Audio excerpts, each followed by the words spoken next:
Gostaríamos de saber como ele é obtido, o glutamato monossódico. Da onde vem? Qual a origem? O componente que adicionamos como condimento. El glutamato monosódico está producido por procesos de fermentación. Ahora más o menos todas las industrias lo producen por un proceso de fermentación de carbohidratos. Entonces, dependiendo de diferentes empresas, utilizarán diferentes compuestos, pero se puede utilizar la caña de azúcar, la casaba, los boniatos dulces, o sea, se utilizan diferentes ingredientes que son ricos en carbohidratos y se utilizan bacterias que son capaces de utilizar esos azúcares para fermentarlos y sintetizar el glutamato. Y entonces, a partir de ese caldo de fermentación, se aísla el glutamato por un proceso de precipitación y luego se purifica para que quede blanco como la sal.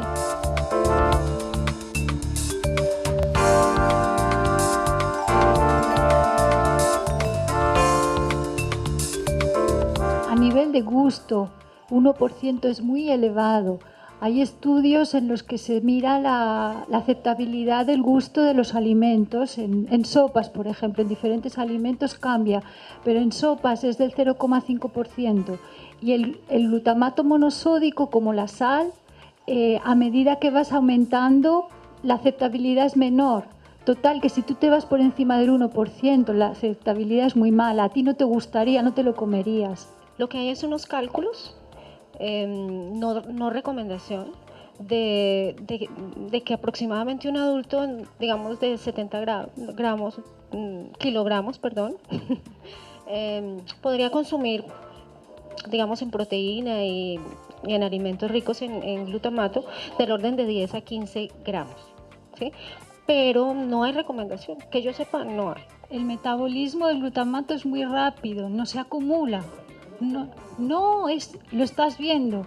A medida que lo vas tomando, las células intestinales, las células linfáticas, todo el mundo lo utiliza, todo el mundo quiere tener parte. Y otra cosa que ya he dicho que es muy importante, si la glucosa va al cerebro, el intestino no tiene acceso a la glucosa. Y si no tiene acceso a la glucosa, ¿de dónde saca la energía? No le queda otra.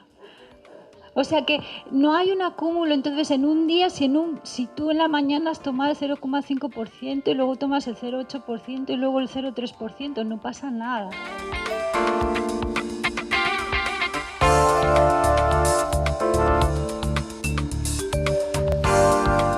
La obesidad y sus complicaciones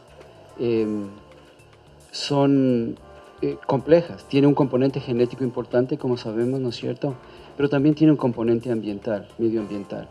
Y lo que está pasando ahora es que estos dos elementos se están conjugando en sociedades como India. Hace unos años hubo un artículo importante en el Lancet donde hacían una proyección sobre la frecuencia de personas con obesidad y con diabetes específicamente en el mundo. Y desafortunadamente para el 2030 el mayor número de personas con diabetes estamos en los países en vías de desarrollo, los que se llaman vías de desarrollo.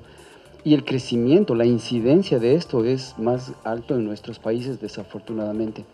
Pero eso no quiere decir que haya comidas que puedan provocarte una adicción. Esto es demasiado complejo para restringirle solamente eso. Es falta de hábitos, por ejemplo, de hacer ejercicio o de consumir comida con alta cantidad de energía. Eso es básicamente a lo que se reduce todo.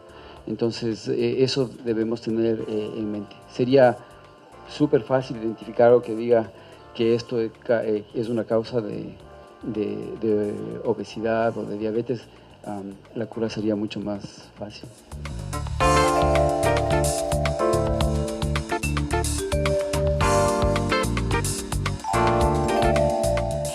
La estrategia para reducir el sodio es cambiar parte de la sal por el glutamato monosódico.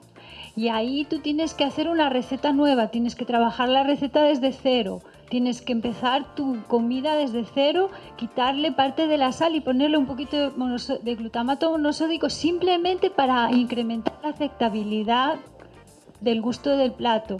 Pero, o sea, todo eso depende de cómo tú lo hagas. Si tú vas a utilizar el glutamato monosódico en grandes cantidades, vas a añadir sodio, pero la cantidad de sodio que vas a añadir nunca será al mismo nivel que cuando tú estás añadiendo sal.